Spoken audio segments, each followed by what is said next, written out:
Baginda Rasulullah tidak menjawab, karena hanya Allah Subhanahu wa Ta'ala yang tahu hari kiamat kapan akan terjadi. Lalu baginda Rasulullah malah bertanya kembali, kenapa kamu bertanya tentang hari kiamat? Apakah kamu siap untuk menghadapi hari kiamat? Apa Sallallahu Muhammad. Kita serius dulu sini ya. Lalu kata baginda Rasulullah, apa yang sudah engkau persiapkan untuk menghadapi hari kiamat? Pemuda ini menjawab, ya Rasulullah, aku tidak mempersiapkan apapun. Aku tidak mempersiapkan amalan-amalan, perbuatan kebaikan, kecuali aku hanya mempersiapkan rasa kecintaan ini kepada Allah dan Rasulnya. Baginda Rasulullah pada saat dengar daripada perkataan pemuda ini, baginda Rasulullah ketawa dan senyum. Lalu dia mengatakan, engkau akan bersama dengan orang yang engkau cintai nanti di yaumil akhir.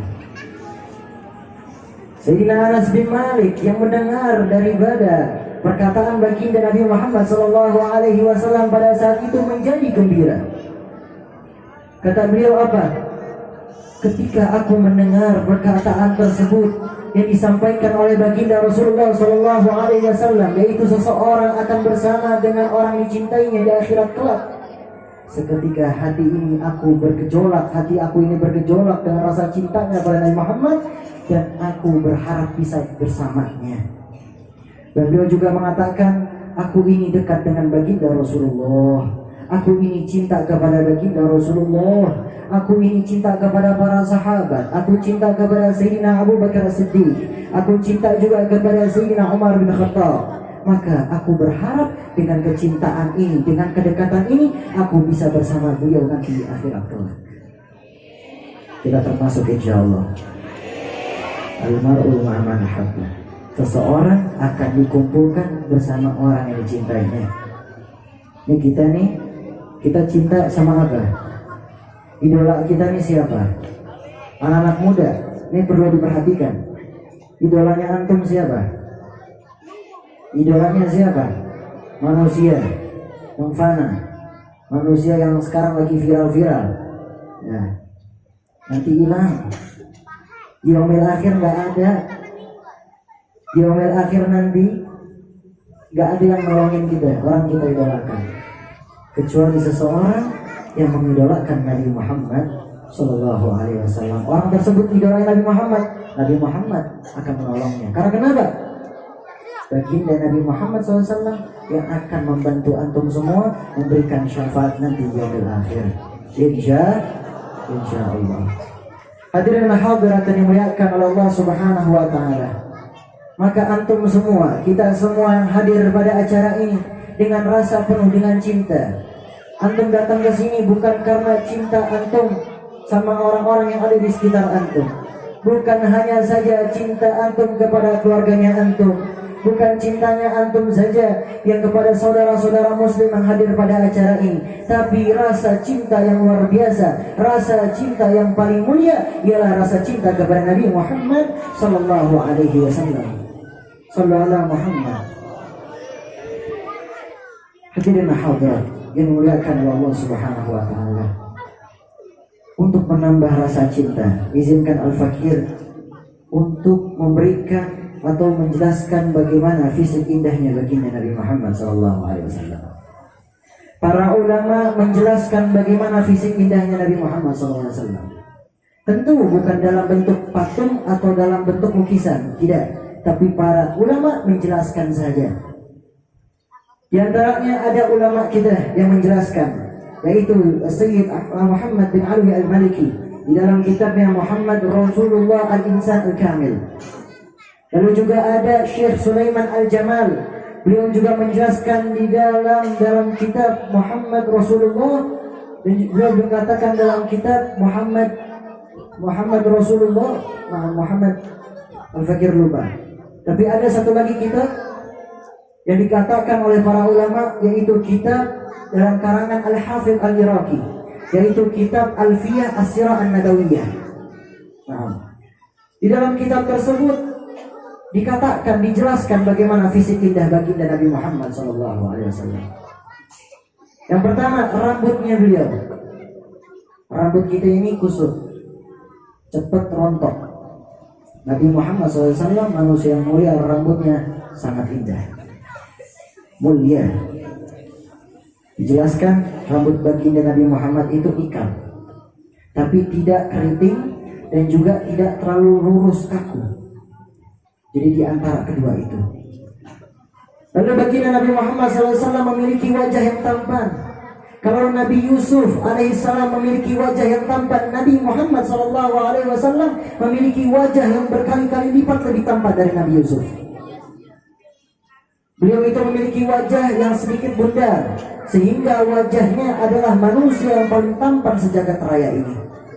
Lalu beliau, baginda Nabi Muhammad, memiliki kulit yang putih kemerah-merahan. Tingginya beliau tidak terlalu tinggi dan tidak terlalu pendek. Jalannya beliau tegap dan cepat. Dan ketika beliau jalan, beliau jarang sekali mengarahkan daripada kepalanya ke atas, tapi seringnya ke bawah. Jadi kalau jalan beliau seperti ini, bentuk tawadhu, rendah hatinya Nabi Muhammad SAW, tidak sombong.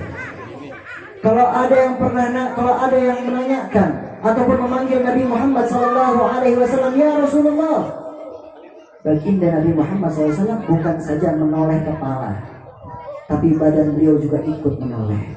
Akhlak beliau ini mencontohkan, yaitu sifat tidak sombong, menghargai, menghormati orang lain. Lalu baginda Nabi Muhammad SAW memiliki telapak tangan yang mulia. Telapak tangan beliau halus, lembut, kakinya beliau lembut, sehingga pada saat beliau jalan di gurun-gurun pasir, itu tidak ada bekas kakinya. Jadi kalau beliau jalan di gurun pasir, tidak ada bekas telapak kakinya beliau itu. Halus. Dan tentunya daripada pasir tersebut memuliakan Nabi Muhammad SAW. Dan masih banyak lagi kemuliaan fisik baginda Nabi Muhammad SAW. Al-Habib Ali bin Muhammad Al-Habishi, yaitu pengarang kitab Maulid Sintud Dorari, yang insya Allah ini hari Selasa bila tidak salah, ini semua jamaah pada ke Solo. Ini banyak di antara kita pada berangkat ke Solo untuk memperingati haulnya beliau, haulnya Al-Habib Ali bin Muhammad Al-Habishi. Beliau adalah salah satu pengarang kitab Maulid Sintud Dorari. Beliau mengatakan baginda Nabi Muhammad SAW adalah seorang nabi, seorang rasul, basyarun lakal basyar, manusia tetapi berbeda dengan manusia yang lainnya. Seorang nabi, seorang rasul, tetapi berbeda dengan nabi dan rasul lainnya. Apakah ada seorang manusia ataupun seorang nabi, seorang rasul yang ketika lahirnya dalam keadaan bersujud? Apakah ada seorang nabi, seorang rasul yang bisa membelah bulan? Apakah ada seorang nabi, seorang rasul yang ketika lahirnya berhala-berhala seketika hancur pada saat itu? Api-api yang menyala pada saat itu, api-api yang menyala sudah ribuan tahun dijadikan untuk sembahan, mati seketika karena kelahiran Nabi Muhammad SAW. Kalau bisa diibaratkan, kelahiran Nabi Muhammad SAW ini bagaikan cahaya di dalam kegelapan. Tadinya dunia ini gelap, tadinya dunia ini semuanya gelap gulita. Seketika lahir Nabi Muhammad, dunia ini menjadi terang benderang. Sallallahu alaihi Muhammad. Baginda Nabi Muhammad SAW, beliau memiliki kesolehan yang ada pada diri beliau, yaitu kesolehannya Nabi Zakaria. Ketakwaannya beliau sama seperti Nabi Ibrahim alaihissalam. Kesabarannya beliau sama seperti Nabi Ayub alaihissalam. Ketampanannya beliau melebihi Nabi Yusuf alaihissalam. Semua Nabi dan Rasul, semua sifat, semua keutamaan, semua khususiyah, nilai-nilai khusus yang ada pada Nabi dan Rasul ada pada diri Nabi Muhammad SAW. Bahkan Nabi Muhammad lebih daripada itu. Nilai-nilai khususiyah nilai-nilai khusus Nabi Muhammad lebih banyak daripada Nabi dan Rasul sebelumnya. Hadirin hadirat yang dimuliakan oleh Allah Subhanahu wa taala. Al-Imam Busiri mengatakan Allah Subhanahu wa taala telah memilih baginda Nabi Muhammad sallallahu alaihi wasallam sebagai kekasihnya. Sosok, perangai, kepribadian beliau Nabi Muhammad sallallahu alaihi wasallam sangatlah indah dan sempurna.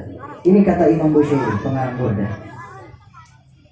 Tidak ada kesempurnaan, tidak ada keindahan yang bisa melebihi keindahan Nabi Muhammad sallallahu alaihi wasallam.